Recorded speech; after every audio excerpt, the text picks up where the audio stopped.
Dear students, శనివారం రాయబోయేటటువంటి IBPS clerk ఎగ్జామ్లో ప్యాటర్న్లో చేంజ్ ఉంది.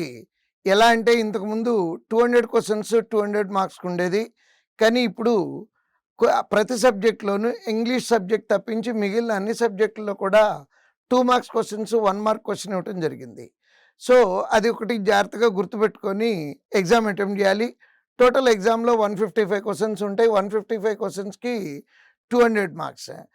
ప్రతి సబ్జెక్ట్లోనూ అంటే for example general and financial awareness దాంట్లో 2 మార్క్స్ క్వశ్చన్లు ఉన్నాయి, 1 మార్క్ క్వశ్చన్ ఉంది. రీజనింగ్లో 2 మార్క్స్ ఉన్నాయి, 1 మార్క్ ఉన్నాయి. అట్లానే ఈ క్వాంట్లో కూడా 2 మార్క్స్ 1 మార్క్. ఫర్ ఎగ్జాంపుల్ క్వాంటే తీసుకున్నాం అనుకోండి, 15 క్వశ్చన్స్ పార్ట్ ఏలో 2 మార్క్స్కి ఇచ్చాడు. నెక్స్ట్ అట్లానే పార్ట్ బిలో మీరు 20 క్వశ్చన్స్ 1 మార్క్కి, అంటే టోటల్ వచ్చేటప్పటికి అక్కడ 50 మార్క్స్ అవుతున్నాయి. అయితే ఇక్కడ పాయింట్ ఏంటంటే సజెషన్ మా తరఫు నుంచి మేము మీకు ఇచ్చే సజెషన్ ఏంటంటే అవకాశం ఉన్నంత వరకు ఎక్కువ 2 మార్కుల క్వశ్చన్లు ఆన్సర్ చేయండి. అంటే జనరల్ అవేర్నెస్ ఇంగ్లీష్ వచ్చేటప్పటికి ఆల్మోస్ట్ అన్ని క్వశ్చన్లు ఆన్సర్ చేస్తాము.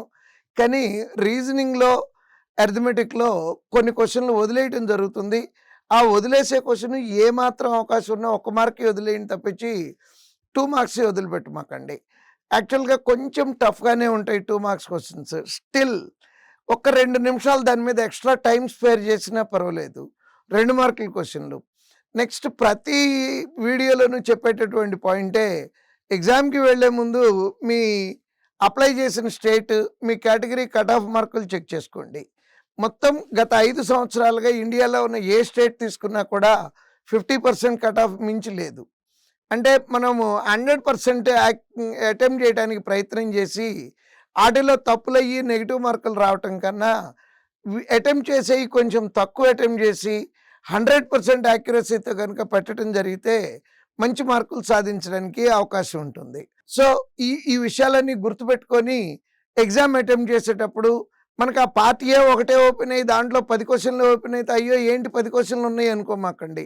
సేమ్ సబ్జెక్ట్లో ఇంకో ఐకన్ ఉంది, పార్ట్ బి ఉంటుంది. పార్ట్ ఏ పార్ట్ బి రెండు చెక్ చేసుకొని క్వశ్చన్లు ఆన్సర్ చేయండి.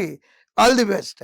దీంతో పాటుగా ఆదివారం నాడు మనము ఏఎల్పికి టాలెంట్ టెస్ట్ కండక్ట్ చేస్తున్నాము. ఎక్కువ మంది విద్యార్థులు రాసి ఈ అవకాశాన్ని ఉపయోగించుకుంటారని ఆశిస్తున్నాను. All the very best. Thank you.